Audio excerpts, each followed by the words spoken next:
하나님은 자기 백성들을 하나님의 나라에 대한 소망을 가지고 하나님의 나라의 사람들로 살아가는 사람을 만들고 계신 것이지, 이 나라가 잘 되고 세계에 평화가 오고 거기에는 하나님이, 그건 하나님의 계획대로 가고 있는 것이라서 우리가 사람이 잘한다고 해서만 세상이 잘 되는 것은 아닌 것을 알 수가 있어야 되는 거예요. 참, 이 박 대통령 불통이라는 소리를 듣더니 어떤 한 사람에 의해서, 신의 계시를 받았다고 하는 무속신앙을 가진 한 사람, 그 가족들에 의해서, 심겨진 사람들에 의해서 국정을 펼쳤다고 하니까 이 얼마나 어지러움 속에 있었는지 모르겠어요. 그죠? 우리는 그거 보면서 인간이 악하면 얼마나 악할 수 있는가를 볼 수 있어야 되겠고요. 이것은 한 나라의 문제만이 아니고 한 기업의 문제만이 아니고 우리가 몸담고 있는 교회의 문제도 그럴 수 있고 가정의 문제도 그럴 수 있다는 것, 우리가 깨달아 알아야 할 것입니다. 어리석은 사람들, 타락한 사람들, 사단의 속성에 길들여진 인간의 모습이 그 육체의 욕심을 따라 지내며 공중 권세 잡은 자를 따르고 세상 풍조를 따르면 결국은 그렇게 된다는 거죠. 망하는 거죠. 지금도 하나님은 일반 은총으로 이 우주를 붙들고 계셔요. 예. 마지막 시대에 일반 은총을 싹 빼어나가면 이 땅이 완전히 지옥이 될 수 있고요. 예. 지옥이라고 하는 그 형편이 일반 은총이 없어요. 모두 다 나만 위해 사는 거예요. 참 요즘 우리 현상들이 너무나 그거에 가까워져 가고 있어요. 법이 지금 통용되지를 않고 있어요. 폭력이 난무하고 있고요. 살인이 난무하고 있고요. 사기가 난무하고 있고요. 정말 이런데 우리가 이게 세상이로구나. 이게 지옥이로구나. 우리가 이곳에서 살 것이 아니라 영원한 하나님의 나라에서 살 소망이 있다고 하니까 우리가 참 여기서 우리가 하나님의 사람으로 빛을 발하고 우리가 하나님의 사람으로 사명을 다하는 삶을 살아야 될 때다라고 생각을 하는 거예요. 그렇습니다.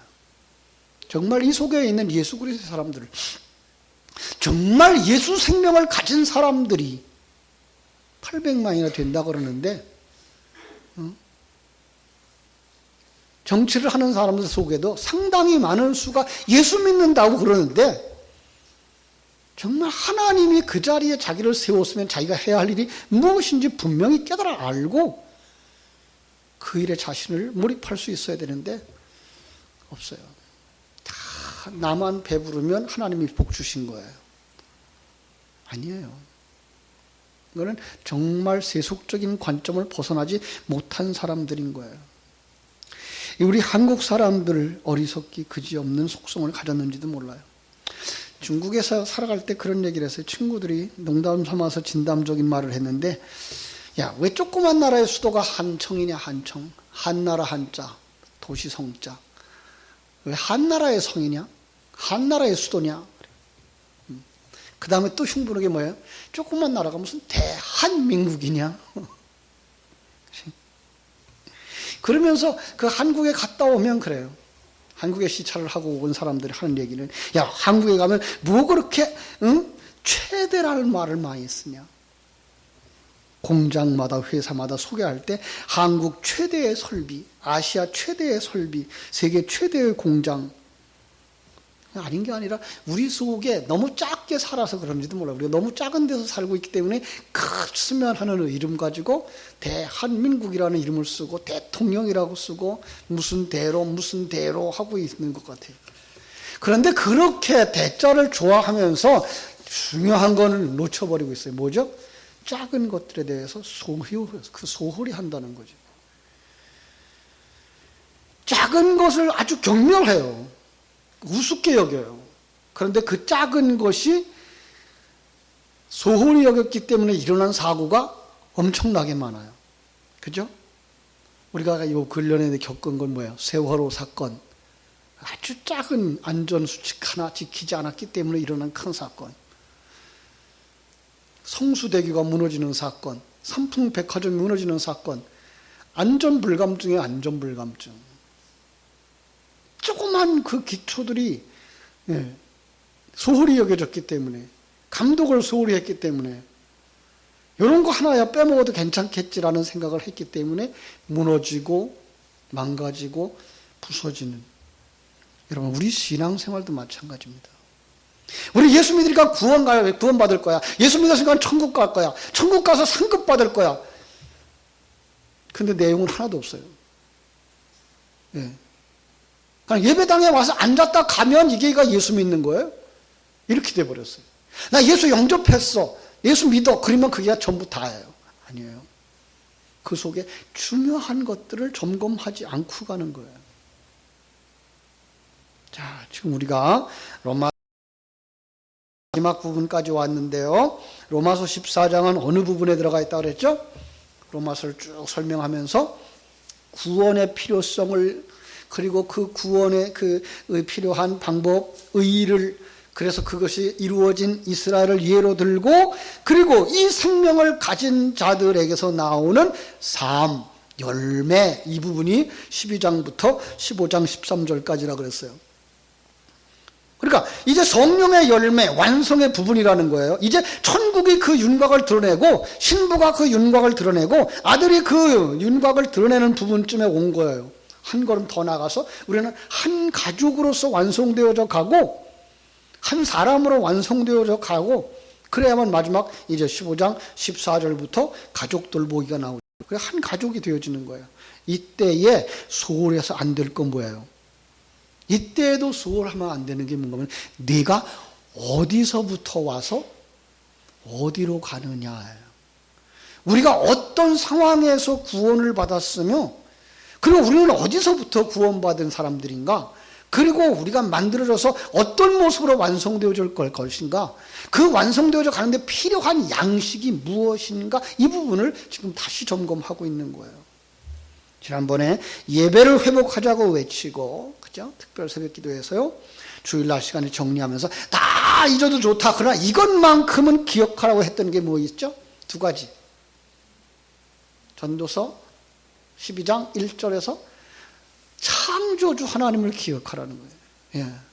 전능하신 하나님, 천지와 만물을 창조하시고 섭리하시고 경륜하시는 그 계획을 가졌을 뿐만 아니라 그 계획을 집행하시고 완성하시는 그 하나님을 기억하라는 거예요. 두 번째로 마지막 절 12장 24절에서 뭘 기억하라고요? 심판을 기억하라고요. 너희들이 이 세상에 어떻게 살았느냐에 따라서 반드시 심판을 받을 거다. 하나님의 생명을 가진 자는, 다 생명책에 기록된 자는 천국에 들어갈 것이지만, 아무리 많은 일을 하고 큰 일을 하고 많은 물질을 하나님께 바쳤다고 할지라도 하나님의 생명을 없는 자는, 하나님의 생명이 없는 자는 반드시 다 심판을 받고 지옥에 던져질 거다. 이거 잊지 마라. 그죠? 그럼 그 과정을 통해서 하나님이 우리를 만드시고자 했던 것이 무엇이었다고요? 그 약속이 잊어버리면 안 돼요. 그게 바로 제가 늘 주장하는 출애굽기 5장 22절부터 6장 8절까지의 내용. 출애굽기 6장 7절만 한번 읽어볼까요? 뭐라고 되어 있죠? 출애굽기 6장 7절.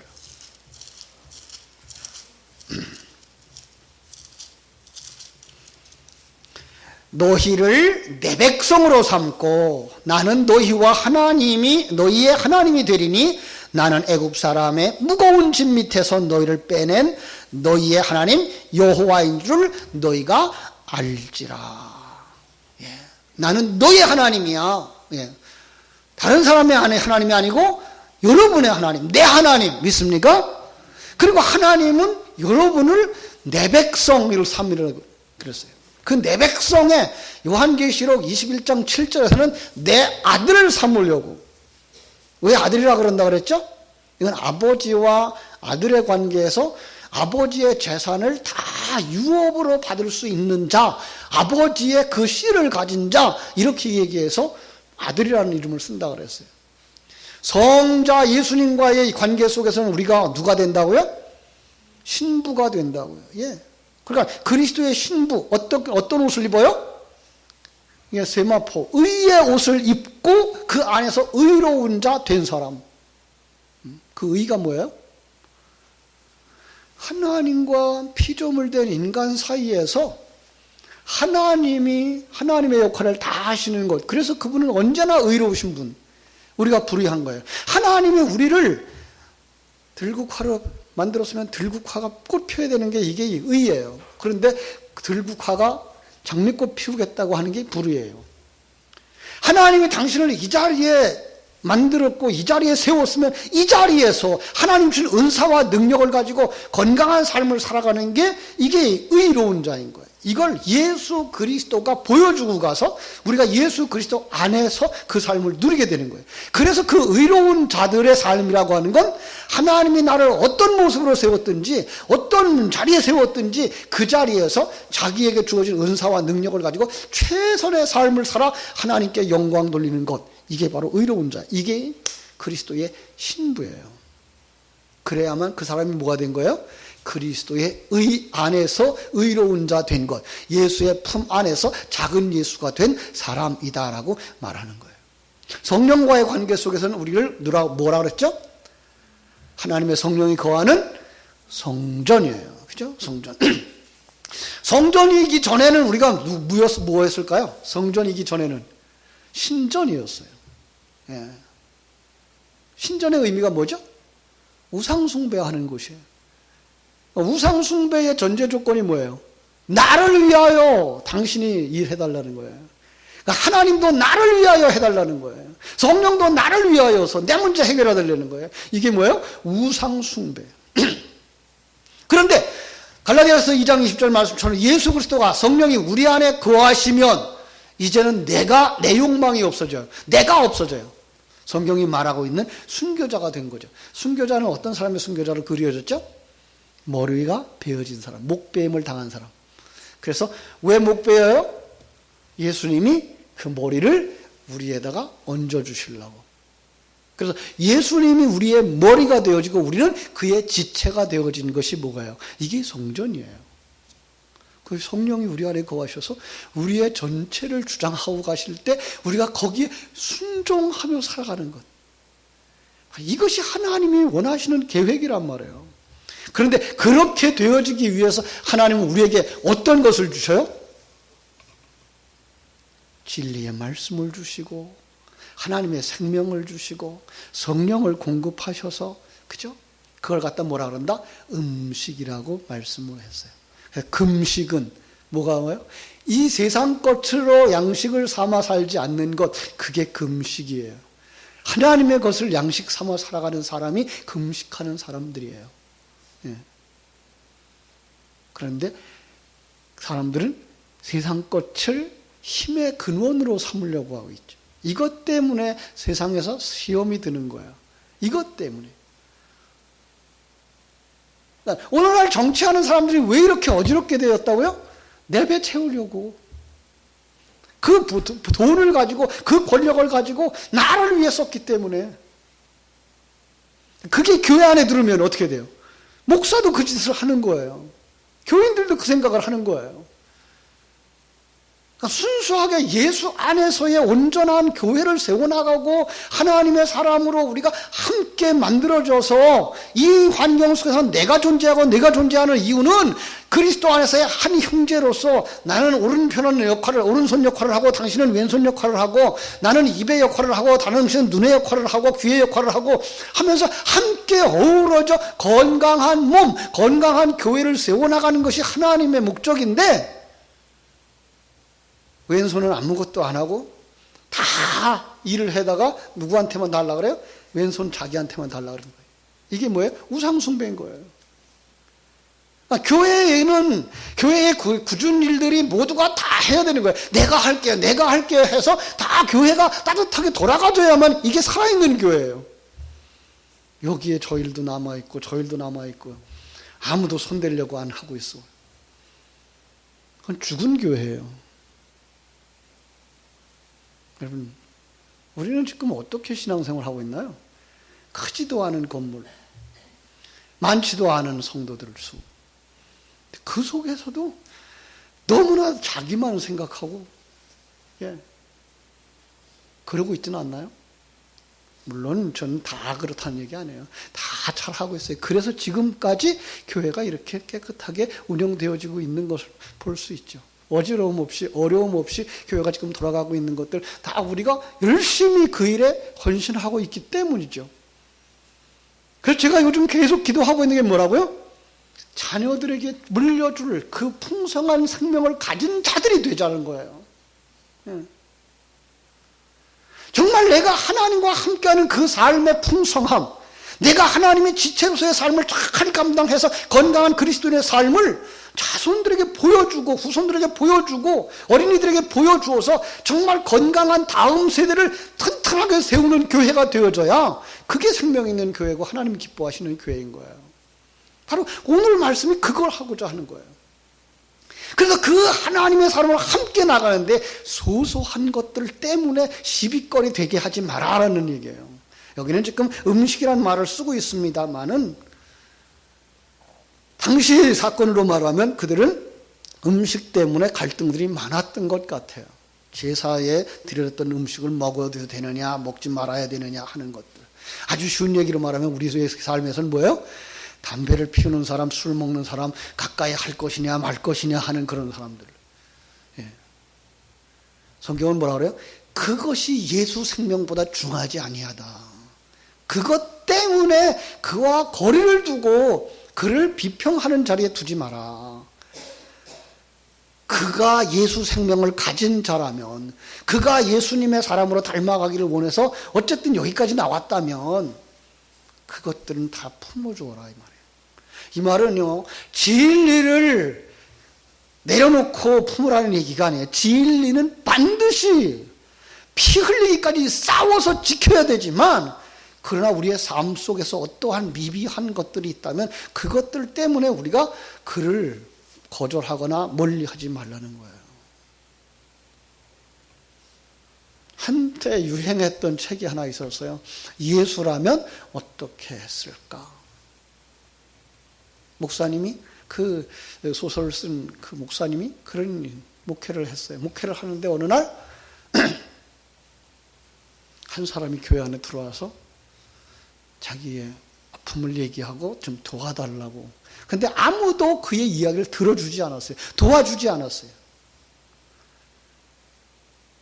그런데 다음날 그가 죽은 채로 발견이 된 거예요. 그 목사님의 마음속에 큰 충격이 온 거예요. 예수님이 찾아와서 저렇게 우리에게 얘기하려고 했을 때도 우리는 외면했을까? 그때 만약에 내가 예수님이 이 자리에 있었다면 저 사람을 어떻게 했을까? 그래서 온 교회에다가 그 이야기를 하고 나와 같이 오늘부터 시작해서 여러분의 삶의 모든 환경 속에서 예수님이라면 어떻게 했을까를 한번 묵상하고 행동으로 옮깁시다. 많은 교인들이 그렇게 동조했어요. 그들의 삶은 세상 사람들이 알지 못할 만큼 어려움을 처하고 살았어요. 그런데 불구하고 그들의 심령 속에서는 정말 주님의 그 은혜를 느끼게 되어졌고 남을 돌아볼 만한 마음들이 생겼고 교회를 세워나갈 수 있는 사람들이 된 거예요. 그 책이 바로 예수라면 어떻게 했을까? 예. 그래서 두 번째 책이 이제 그럼 우리도 한번 그렇게 한다 그러면 우리 그룹에서는 무엇부터 생각을 해볼까? 이런 이야기들을 쭉 써서 또 한 권의 책이 되어졌었는데 우리가 정말 그 생각해 봐야 될 게 뭐예요? 예수가 내 안에 계시다면서요? 그럼 이런 환경 속에서 예수님이라면 어떻게 했을까? 내 욕망 말고 내 요구 말고 예수님이라면 어떻게 했을까? 예수님이라면 이 교회를 어떻게 세워나갈까? 예수님이라면 이 교회 이 부분은 어떻게 할까? 저 부분은 어떻게 할까? 어린 생명들은 어떻게 맞이할까? 그들은 어떻게 양육할까? 그렇게 생각할 수 있어야 건강한 교회로 회복되어질 수 있고요. 정치하는 사람들도 그런 마음을 가져야 나라를 세울 수 있죠. 나라를 세울 때 그 애국자들, 나라를 위해서 목숨을 바쳤던 그들의 그 정신은 어디 가고, 저 다 돈만을 생각하고 자기의 배를 채우기 위해서 애쓰고 있는 이들만 있다고 그러면 나라가 어떻게 세워지겠어요? 교회가 어떻게 세워지겠어요? 심지어 가정 속에서는 어떤가요? 가정 속에도 마찬가지예요. 함께 도와서 그 가정을 세우려고 하고 있어야지 나만 하든 이건 아니죠. 바로 그런 면에서 사소한 것들 때문에 뭐 하지 마라? 우리 13절. 그런즉 우리가 다시는 서로 비판하지 말고 서로 부딪힐 것이나 거칠 것을 형제 앞에 두지 아니하도록 주의하라라는 거예요. 이 부딪힐 것은 내가 의도하지 아니한 어떤 행동과 어떤 언어가 했는데 그것 때문에 형제가 걸려 넘어지게 됐을 때 그걸 부딪히는 거라고 말하고, 거칠 것이라고 하는 건 내가 의도적으로 장애물을 놓고 함정을 놓아서 그를 넘어지게 하는 걸, 이걸 갖다가 거칠 것이라고 말하는 거예요. 그러니까 우리는 의도적이지 않았든 간에 형제가 시험에 들고 넘어지게 할 일들을 하지 말자라는 거예요. 누구에게 요구하는 거예요? 하나님의 생명을 가졌다고 말하는 성도들에게 요구하고 있는 거예요. 하나님의 생명을 가지고 이제 하나님의 사람으로 완성되어져 가고 있는 그 상황 속에서 우리에게 이야기하고 있는 거예요. 왜냐하면 우리는 사소한 그런 것 때문에 모여있는 집단이 아니라는 거예요. 그죠? 그래서 하나님의 나라는 뭐라 그래요? 17절. 하나님의 나라는 먹는 것과 마시는 것이 아니요 그 소소한 것들 때문에 되거나 안 되는 것이 아니라 거기에 분명한 속성이 있어요. 분명한 하나님의 나라의 특성이 있어요. 뭐예요? 성령 안에서 의와 평강과 희락이다 라고 말씀하는 거예요. 예. 의와 평강과 희락은 무슨 뜻이에요? 예수가 중심이다. 예수가 누구예요? 의의 왕이지요. 평강의 왕이죠. 기쁨의 왕이죠. 그러니까 예수 그리스도로 말미암아 오는 평화, 예수 그리스도로 말미암아 오는 기쁨, 예수 그리스도의 의 안에서 이루어지는 의로운 사람, 이게 바로 하나님의 나라의 특성이라는 거예요. 그렇습니다. 그것을 믿음으로라는 말을 쓰고 있어요. 그래서 마지막 절 볼게요. 23절. 의심하고 먹는 자는 이건 아닌데라고 생각하면서도 그 일을 행하는 것은 이 말이에요. 그건 정죄된다. 네가 정말 네 속에 하나님의 생명을 가진 자로서 이건 아닌데라고 생각하는데 그 일을 하고 있다 그러면 그거는 정죄를 당한다는 거예요. 그럼 뭐 해야 돼요? 하나님의 감동이 왔을 때 이것이 하나님이 기뻐하는 일이라고 생각하면 그대로 순종하는 삶이 이루어져야 된다라고 말씀하는 거죠. 그죠? 그걸 갖다 뭐라 그래요? 하나님의 일이라고 말하는 거예요.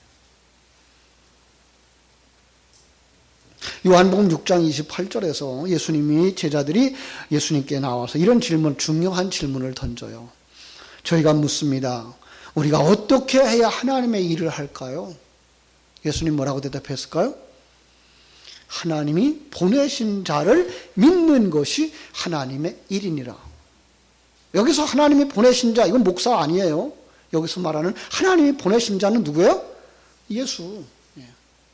그 예수를 통하여 하나님을 믿는 것이 하나님의 일이다라고 말하고 있는 거예요.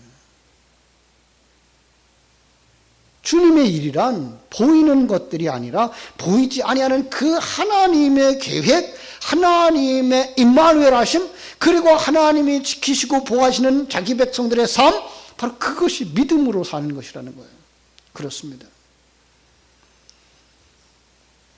로마서 14장에서 이런 말씀이 있어요. 22절 23절이에요. 다시 한번 보아요. 22절 23절. 네게 있는 믿음을 하나님 앞에서 스스로 가지고 있으라. 내게 있는 믿음, 이제 하나님 알려주신 그 계획, 그 섭리하시고 경륜하시는, 그리고 당신을 하나님의 사람으로 만들고 계신